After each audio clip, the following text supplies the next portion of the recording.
Assalamualaikum warahmatullahi wabarakatuh. Perkenalkan kami dari kelompok 1 Tadris IPA A yang beranggotakan Alvina Amara Fitri, Aurelia Elva Agata, Eki Listiana Pratiwi, Herliana dan Irfan Nasrul Faudi.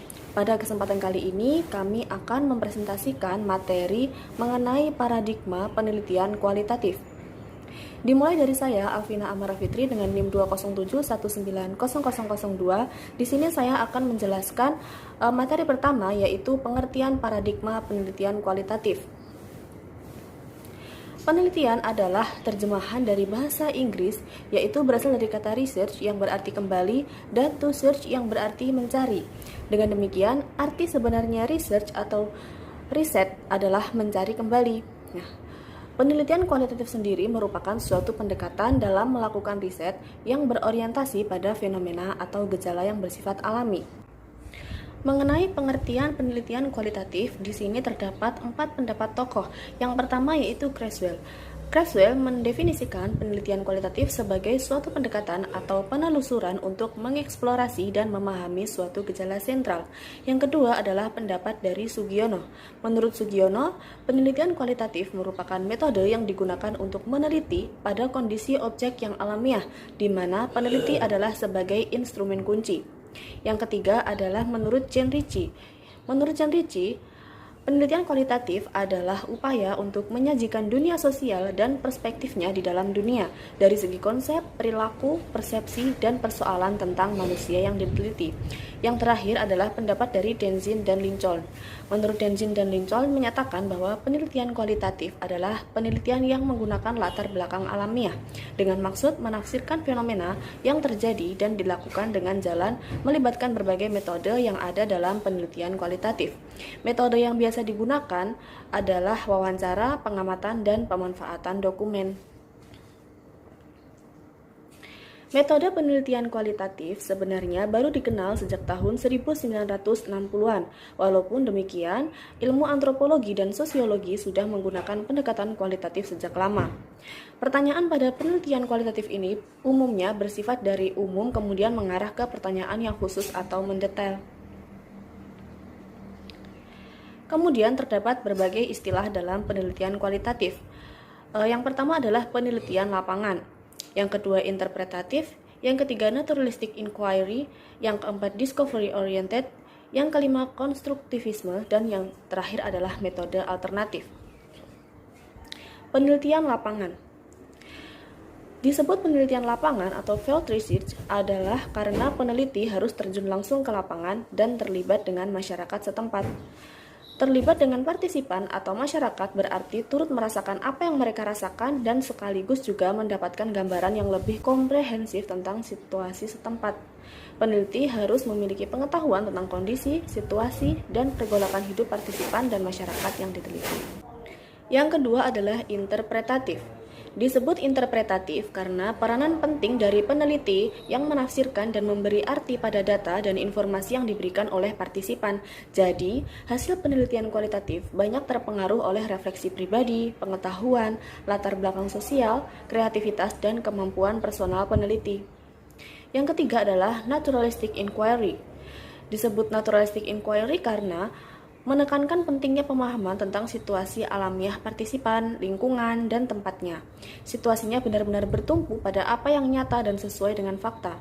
Jadi, lingkungan, pengalaman, dan keadaan faktual adalah titik berangkat penelitian tersebut, bukannya asumsi, praduga, atau konsep peneliti itu sendiri. Yang keempat, disebut discovery oriented karena penelitian ini merupakan penelitian yang berorientasi pada penemuan dan pengertian yang baru. Yang kelima, konstruktivisme. Disebut konstruktivisme karena pemahaman bahwa dunia manusia berbeda dengan dunia alam dan dunia fisik. Dunia manusia coraknya hidup, ada interaksi, ada komunikasi yang hidup dan dinamis. Ciri khas dari dunia manusia adalah dapat berbicara, berpikir, dan bertindak sesuai dengan apa yang dipikirkan dan diinginkannya. Yang terakhir, disebut juga metode alternatif, karena metode ini menawarkan cara lain untuk membuat suatu penelitian. Hal ini disebabkan karena metode sebelumnya, orang hanya mengenal satu metode saja, yaitu metode kuantitatif. Metode kuantitatif sering juga disebut sebagai metode tradisional. Disebut tradisional karena metode ini sudah dikenal dan digunakan sejak lama. Berikutnya yaitu contoh penelitian kualitatif khususnya dalam bidang fisika. Contoh penerapan metode penelitian kualitatif ini dalam IPA adalah penelitian mengenai pengaruh eksperimen sains, khususnya dalam bidang fisika, terhadap keterampilan anak usia dini. Dalam bidang fisika, berbagai eksperimen sains diperlukan untuk menunjang pemahaman anak mengenai fenomena-fenomena sains apa saja yang terjadi dalam kehidupan sehari-hari atau terjadi di sekitar mereka. Contoh eksperimen sains khususnya dalam bidang fisika, di sini saya mengambil 2 eksperimen. Yang pertama yaitu eksperimen minyak, air, dan es batu, di mana pada video ini disediakan 3 gelas. Gelas pertama diisi air penuh, gelas kedua diisi campuran air dan minyak, sedangkan gelas yang ketiga diisi minyak penuh. Ketiga gelas ini sama-sama dicelupkan es batu. Nah, dalam eksperimen ini, anak dapat mempelajari tentang benda yang tenggelam, melayang, dan terapung. Eksperimen yang kedua yaitu mengenai sifat-sifat air, yang mana dengan melakukan sebuah praktikum sederhana, anak dapat memahami di antaranya 3 sifat air. Yang pertama adalah air menekan ke segala arah, yang kedua air menempati ruang, dan yang ketiga adalah air mengalir dari tempat yang tinggi ke tempat yang lebih rendah. Nah, dengan eksperimen-eksperimen tadi, apakah anak dapat memahami suatu konsep sains atau dapat melatih keterampilan anak, khususnya dalam bidang fisika. Masalah seperti ini dapat diteliti menggunakan penelitian kualitatif. Sekian dari saya, materi selanjutnya akan dilanjutkan oleh teman saya. Baik, terima kasih. Di sini saya akan melanjutkan apa itu tujuan metode penelitian kualitatif. Teman-teman pasti sudah tahu apa itu tujuan ataupun sudah mengerti terkait tujuan metode penelitian ini apa. Di sini saya akan menjelaskan beberapa. Nah, di sini saya membuat peta konsep terkait metode penelitian ini.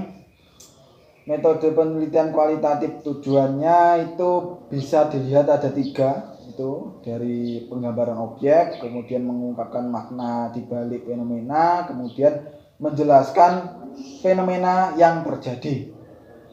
Kemudian tujuan dari penelitian kualitatif itu sendiri untuk apa?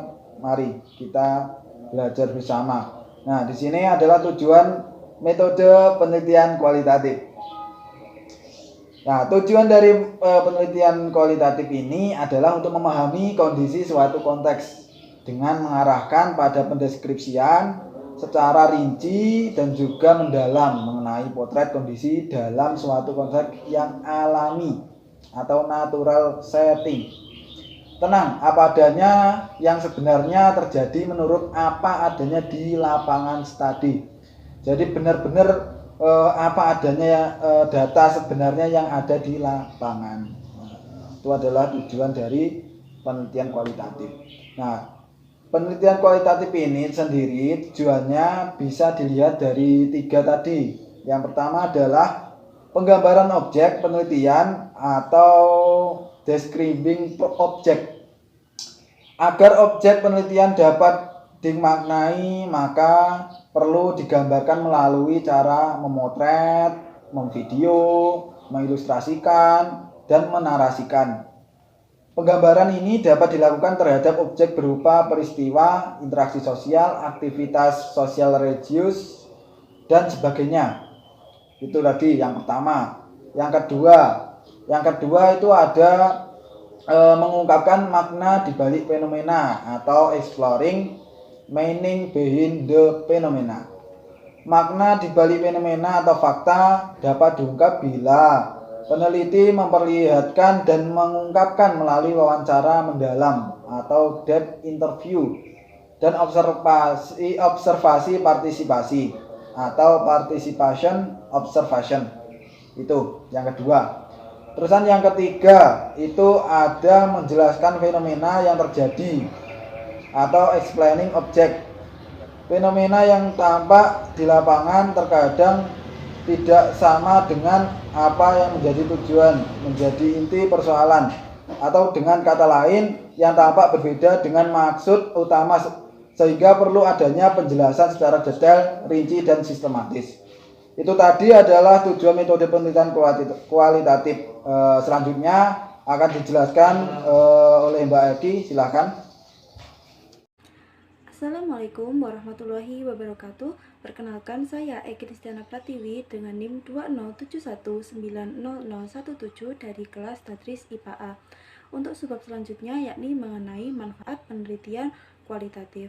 Manfaat tersebut bisa bersifat teoritis dan juga praktis. Untuk penelitian kualitatif lebih bersifat teoritis, yaitu untuk pengembangan ilmu. Tapi ia juga bersifat praktis, yaitu dapat digunakan untuk memecahkan masalah. Secara lebih rinci, manfaat penelitian kualitatif adalah sebagai berikut.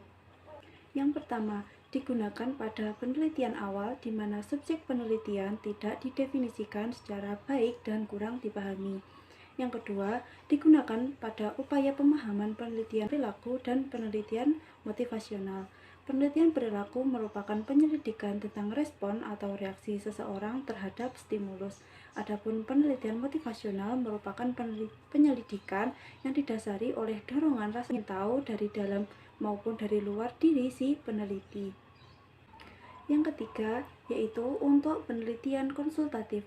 Penelitian konsultatif merupakan penelitian yang dilakukan melalui banyak pertimbangan agar proses dan hasil dari penelitian tersebut dapat memecahkan masalah dan juga bermanfaat bagi diri peneliti maupun bagi orang lain. Yang keempat, yaitu memahami isu-isu rumit suatu proses.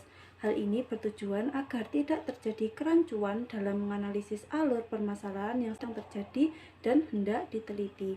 Yang kelima, memahami isu-isu rinci tentang situasi dan kenyataan yang dihadapi oleh seseorang. Hal ini bertujuan agar tidak terjadi kerancuan dalam pola pikir ketika menghadapi isu yang sedang terjadi. Yang keenam, untuk memahami isu-isu yang sensitif. Dengan penelitian kualitatif, isu-isu yang sensitif bisa dikemas sedemikian rupa dan dikaitkan dengan teori-teori baku yang sudah ada. Yang ketujuh, untuk keperluan evaluasi. Dalam penelitian kualitatif, evaluasi dapat dijadikan sebagai bahan untuk mengadakan penelitian dan juga bisa digunakan sebagai proses untuk menilai suatu kasus. Yang kedelapan, untuk meneliti latar belakang fenomena yang tidak dapat diteliti menggunakan penelitian kuantitatif. Contohnya, penelitian mengenai pengaruh aktivitas bakteri terhadap kesehatan tubuh manusia. Yang kesembilan, digunakan untuk meneliti tentang hal-hal yang berkaitan dengan latar belakang subjek penelitian. Contohnya, penelitian mengenai riwayat hidup June Amelda, yakni seorang peneliti yang menemukan virus SARS-CoV-2 atau COVID. Yang ke-10, digunakan untuk lebih dapat memahami setiap fenomena yang sampai sekarang belum banyak diketahui. Contohnya, penelitian kualitatif tentang pengaruh musik terhadap hewan di sekitar kita. Yang ke-11, digunakan untuk menemukan perspektif baru tentang hal-hal yang sudah banyak diketahui. Contohnya, kita setiap hari melihat menggunakan mata. Kita sebenarnya melihat menggunakan otak. Mata hanya sebuah kamera yang digunakan untuk mengirimkan data ke otak. Yang ke-12, digunakan oleh peneliti yang bermaksud meneliti sesuatu secara mendalam. Contohnya seperti penelitian kualitatif tentang biologi yang sangat luas dan memiliki banyak cabang untuk bisa dipelajari secara lebih mendalam. Yang ke-13, dimanfaatkan oleh peneliti yang berminat untuk menelaah sesuatu latar belakang, misalnya motivasi, peranan, nilai, sikap, dan persepsi. Contohnya seperti penelitian kualitatif tentang hal-hal yang melatar belakangi dibuatnya vaksin. Yang ke-14, digunakan oleh peneliti yang berkeinginan untuk menggunakan hal-hal yang belum banyak diketahui oleh ilmu pengetahuan. Contohnya seperti penelitian kualitatif tentang pewarna tekstil menggunakan bawang merah sebagai penghasil warna jingga. Dan yang terakhir yaitu dimanfaatkan oleh peneliti yang ingin meneliti sesuatu dari segi prosesnya. Contohnya seperti penelitian kualitatif tentang alur perkembangbiakan bakteri serta proses munculnya resistensi bakteri yang kebal terhadap antibiotik. Nah, dalam ranah biologi, manfaat penelitian kualitatif dapat terlihat pada kasus-kasus berikut ini. Yang pertama, penelitian kualitatif tentang virus yang memiliki varian baru. Dengan penelitian kualitatif, virus varian baru akan dikaji berdasarkan isu-isu yang beredar di masyarakat. Virus tersebut dikaji untuk mengetahui apakah ada hal-hal lain yang lebih berbahaya dari virus varian sebelumnya. Penelitian kualitatif tentang virus ini juga dapat mengkaji bagaimana virus tersebut bisa bermutasi sehingga peneliti mampu mengetahui apa saja yang harus dilakukan untuk mengurangi resiko yang dapat disebabkan oleh varian baru tersebut yang dapat dikatakan lebih kuat dari varian sebelumnya. Penelitian kualitatif juga dapat digunakan untuk meneliti proses mutasi virus sehingga varian baru bisa terbentuk. Dengan penelitian kualitatif, peneliti mampu menyampaikan informasi kepada pembaca secara detail mengenai virus varian baru yang terus menjadi isu di masyarakat. Contoh yang kedua, yakni penelitian kualitatif tentang bakteri. Bakteri yang dikenal oleh masyarakat sebagai penyebab penyakit ternyata tidak selamanya benar. Penelitian kualitatif yang telah dilakukan ternyata membuktikan bahwa bakteri juga dapat menjadi sahabat bagi manusia, salah satunya sebagai mikroba aktif dalam proses fermentasi, pembuatan nata, bahkan bagi kesehatan tubuh manusia. Masyarakat jarang mengetahui bahwa bakteri yang terdapat di dalam tubuh dapat menjaga kesehatan tubuh, salah satunya yaitu bakteri probiotik. Penelitian kualitatif sangat membantu masyarakat dalam memahami setiap fenomena yang belum atau jarang diketahui, padahal informasi tersebut sangat bermanfaat bagi mereka. Sekian dari saya, materi akan dilanjutkan oleh rekan saya. Terima kasih. Pembahasan selanjutnya yaitu tentang metode kualitatif dan perkembangannya. Seperti kita tahu bahwa metode penelitian itu mengalami beberapa masa atau era. Kita akan bahas satu persatu terlebih dahulu, yaitu pertama masa prapositisme. Pada masa ini, peneliti berpandangan bahwa masalah penelitian itu bersifat alamiah. Peneliti hanya mengamati atau bersifat pasif tanpa melakukan percobaan dengan melakukan manipulasi terhadap lingkungan, sehingga para peneliti ini menyajikan data tanpa memaknai data atau masalah penelitian tersebut. Contohnya yaitu terjadinya siang dan malam. Pada saat masa prapositisme, para peneliti menganggap hal itu ialah alami dan hal yang biasa. Namun setelah diteliti kembali, terjadinya siang dan malam merupakan karena adanya rotasi bumi. Masa yang kedua yaitu masa positivisme. Pada masa ini berkembang anggapan bahwa peneliti dapat mengadakan perubahan dengan sengaja dengan melakukan eksperimen atau percobaan. Dari sini muncullah adanya metode ilmiah. Dalam paradigma positivisme, realitas sosial dipandang sebagai suatu yang bersifat tunggal, statis, dan konkret. Pengalaman bersifat objektif dan dapat diukur. Realitasnya hanya satu dan memiliki hukum dan ciri-ciri tertentu yang dapat diselidiki. Kemudian yang ketiga yaitu postpositisme. Pada masa ini, penelitian dilakukan dalam situasi yang wajar atau dalam latar alami yang sering disebut natural setting, yang pada hakikatnya yaitu mengamati orang dalam lingkungan hidupnya, berinteraksi dengan mereka, dan memahami dunia sekitar. Pada masa inilah metode penelitian kualitatif ini muncul, yang ditandai dengan adanya perubahan paradigma dalam memandang suatu realitas atau fenomena. Kualitatif sendiri itu merupakan sebuah pendekatan yang didasari oleh filsafat fenomenologis dan humanistik.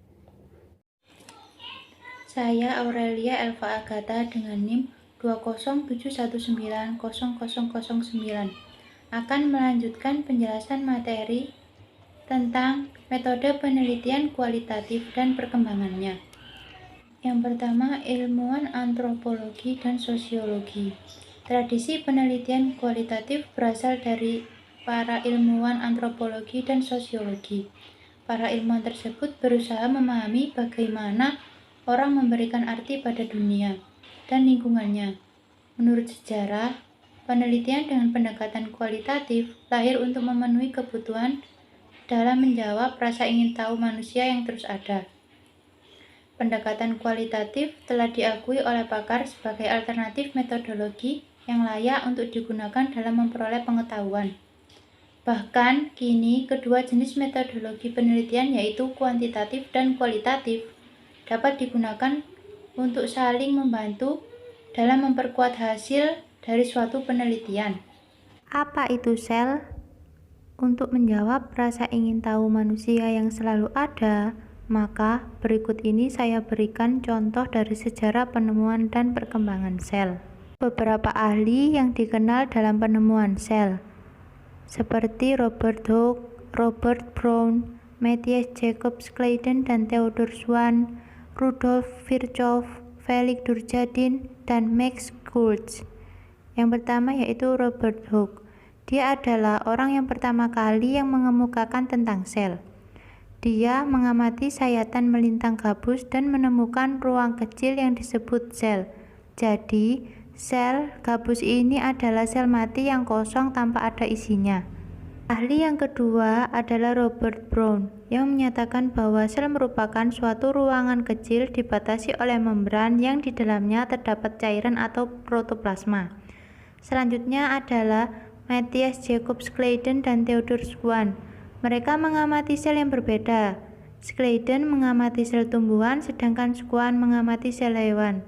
Nah, mereka menyatakan bahwa tubuh makhluk hidup tersusun atas unit-unit kecil yang disebut sel. Dan mereka menyimpulkan bahwa sel adalah unit struktural makhluk hidup.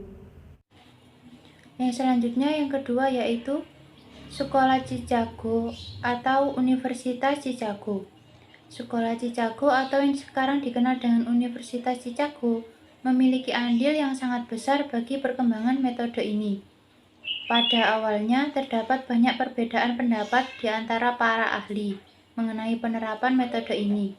Tetapi seiring dengan berjalannya waktu, perbedaan ini dapat mereka atasi karena ternyata lebih banyak kesamaan daripada perbedaannya. Kemudian yang ketiga, faktor yang berpengaruh terhadap berkembangnya metode penelitian kualitatif. Metode penelitian kualitatif berkembang karena adanya beberapa faktor yang mempengaruhi diantaranya yaitu ideologi, politik, ekonomi, dan gerakan sosial kemasyarakatan. Yang pertama yaitu ideologi. Salah satu ideologi yang berkembang pada waktu itu adalah postmodernisme. Postmodernisme dapat berarti masa sesudah masa modern. Kaum modernis menekankan stabilitas dan konsistensi. Stabilitas dan konsistensi ini kemudian dijungkirbalikkan dengan munculnya abad nuklir, melebarnya jurang pemisah antara kaya dan miskin, dan ancaman global terhadap lingkungan. Muncullah pertentangan, kesenjangan, dan ketidakamanan. Kemudian yang kedua, politik.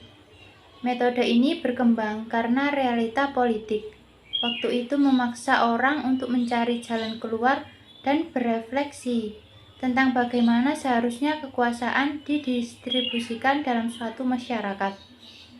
Aspek politik lain dari metode ini adalah bahwa metode ini banyak digunakan oleh mereka yang terbuang dari masyarakat, antara lain kaum wanita. Kemudian yang selanjutnya yaitu aspek ekonomi. Aspek ekonomi yang berpengaruh pada metode ini adalah depresi luar biasa atau Great Depression pada perekonomian masyarakat Amerika waktu itu yang berdampak kepada munculnya kepanikan di mana-mana. Kemudian yang terakhir yaitu gerakan sosial kemasyarakatan, yaitu gerakan feminisme. Menekankan pentingnya hubungan antar manusia dan proses sosial. Sikap itu berpengaruh pada metode kualitatif yang memandang pentingnya hubungan erat antara peneliti dan objek yang diteliti. Sekian presentasi dari kelompok kami, ada kurang lebihnya mohon maaf. Wassalamualaikum warahmatullahi wabarakatuh.